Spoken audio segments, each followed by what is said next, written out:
Oleh karena kemurahan Tuhan, ku ada sampai hari ini.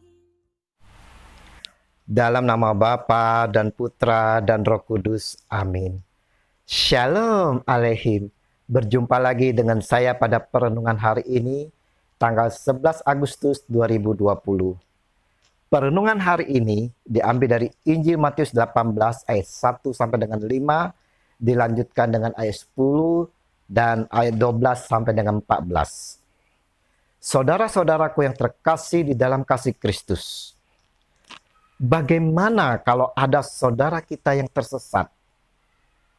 Bagaimana sikap kita bila saudara kita beralih ke iman yang lain? Apa respon kita, saudara-saudara?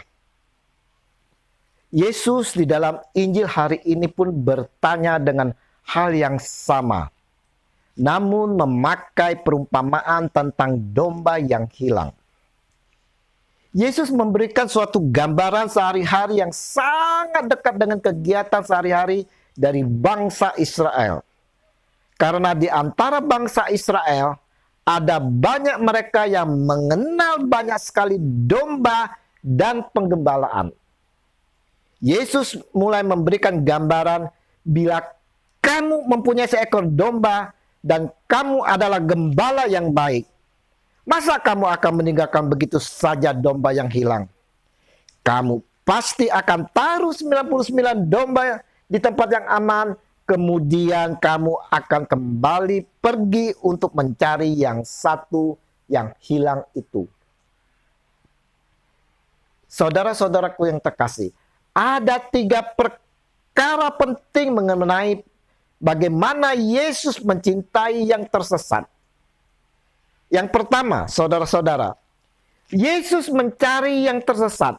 Dan ini Yesus mengawalinya dengan pertanyaan, bagaimana pendapatmu? Dari Injil hari ini, Tuhan sedang menggambarkan bahwa Yesus, Tuhan yang kita sembah itu adalah Yesus yang mencari yang tersesat. Yesus bukan sekedar Tuhan yang menghukum yang tersesat. Yesus bukan sekedar Tuhan yang menolak orang-orang yang tersesat. Tetapi saudara-saudara, Yesus mencari yang tersesat itu. Bagaimana dengan kita, saudara? Bagaimana dengan kita, dengan saudara-saudara kita yang tersesat? Pertanyaan kembali, bagaimana Allah mencari yang tersesat? Dapat melalui pencurahan kuasa Allah, lewat hamba-hamba Tuhan yang dipakai oleh Tuhan, melalui kaset-kaset khotbah, melalui program-program televisi, dan kesaksian-kesaksian dari orang-orang yang telah dijamah Tuhan Yesus, atau program radio. Allah juga dapat memakai kita semua yang telah diberkati. Mata dari setiap kita yang telah diberkati Tuhan Allah tidak menghendaki kita duduk diam. Namun Tuhan Allah meminta kita mencari dan bawa kembali mereka yang tersesat itu. Nah, saudara-saudaraku yang terkasih, adakah kita mengikuti perintah Tuhan untuk mencari mereka saudara-saudara kita yang telah tersesat itu, yang telah beralih iman itu? Yang kedua, saudara-saudaraku yang terkasih, Yesus bergembira menemukan yang tersesat. Bahwa Yesus bergembira untuk menemukan yang tersesat. Tahukah kita, saudara-saudara, sukacita Allah yang paling besar yaitu ketika seorang bertobat.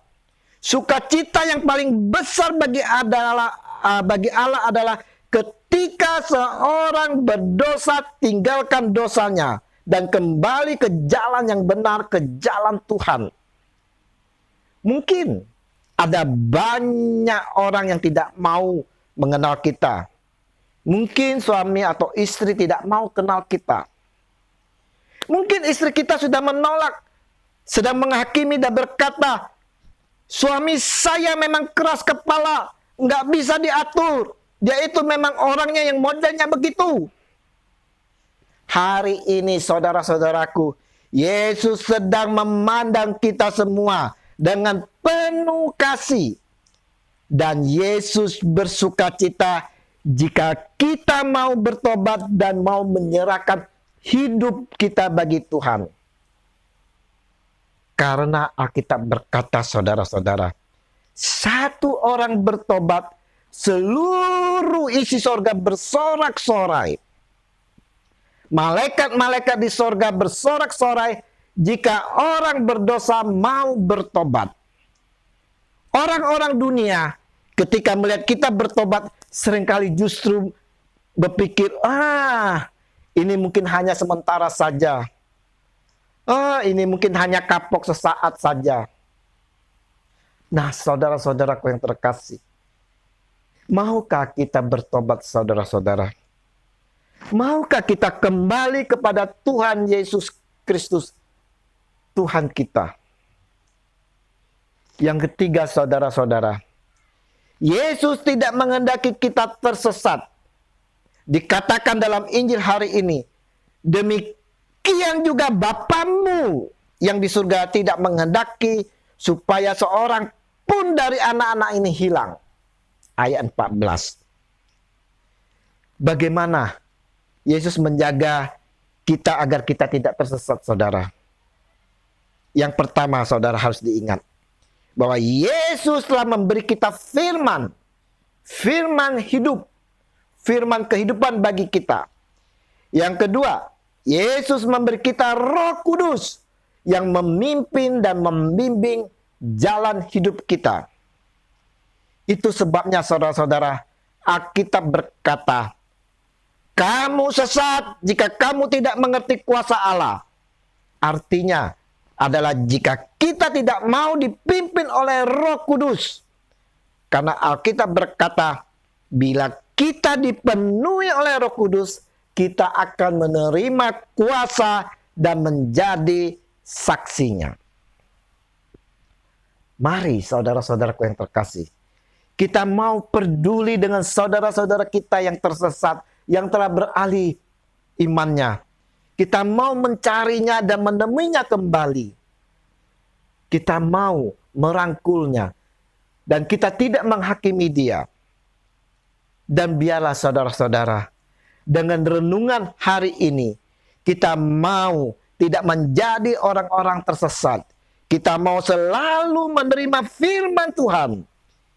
Kita renungkan dan kita lakukan. Kita juga mau selalu meminta Roh Kudus, urapan Roh Kudus, setiap hari, setiap saat, setiap tarikan nafas kita. Supaya apa, saudara?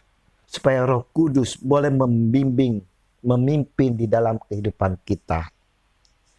Tuhan Yesus, Engkaulah gembala kami yang baik. Engkau tak mau kami tersesat. Biar Roh Kudus boleh senantiasa memegang tangan kami dan menuntun kami agar kami tidak tersesat. Demi Kristus Tuhan kami yang bersatu dalam Roh Kudus kini dan sepanjang segala masa. Amin. Dalam nama Bapa dan Putra dan Roh Kudus. Amin. Shalom.